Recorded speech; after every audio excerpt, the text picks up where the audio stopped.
In this video, I'm going to show you how to add the component red LEDs, or a PIO, to your already existing Qsys system. So first, let's go find our current Qsys system. See Altera, My Systems, System 2.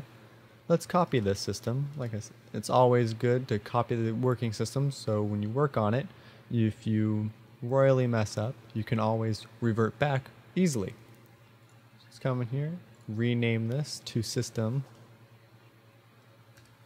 3. Open it up.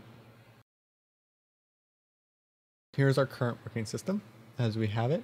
Let's open up Qsys. Since we want to add a PIO for the red LEDs, we're going to search for PIO, which is a PIO parallel input output. Double click on that to add the component. Now on the DE2-115 there are 18 red LEDs on that board. So if you have a different board or system like that that could range from 1 to 32, you could make this any of that variable, but since there's 18 and each LED is an individual bit in that sequence, so we're going to do 18 bits. It is an output only, so we don't need any bit clearing or any edge capture or interrupts. So this is all we need to do in this configuration. Click Finish. And now we have the PIO 0 down here. Let's rename this by right click, rename. We're going to name it red_LEDs. Kind of like our green LEDs up here, but red.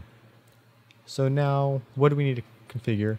We need to configure our clock to the red LED's clock, the reset to both the clock reset and the JTAG reset, S1 to just data master, and our external connection. So let's double click to export that, and let's name it just red LEDs.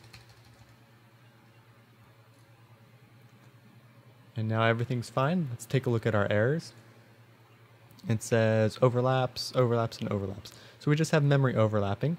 So let's lock all of our other systems that we can see. Okay. Come up here to System, Assign Base Addresses, and everything's perfectly fine. Come over to Generate, since we're now ready to generate this system.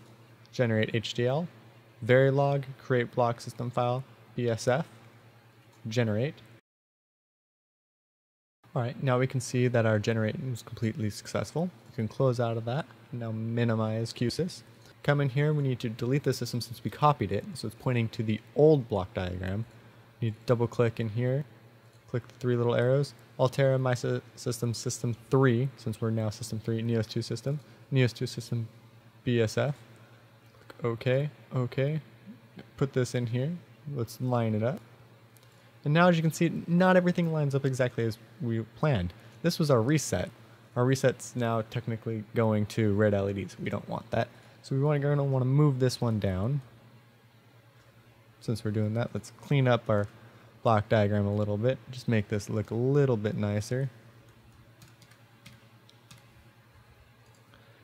I'm a stickler for making things look nice. It helps, anyone who comes and sees your system afterwards, they can see everything nice and neat. It just speaks better for yourself.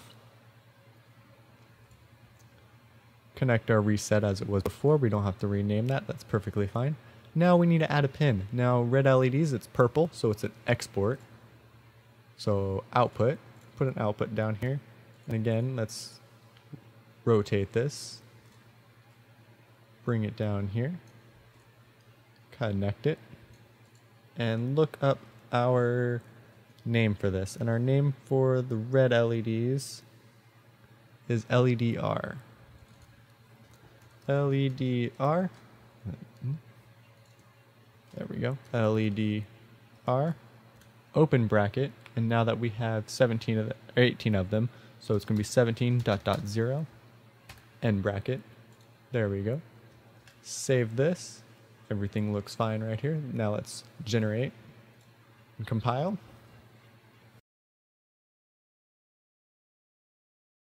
Now we see that Quartus 2 full compilation was successful, 0 errors, and 534 warnings. Alright, everything's good to go.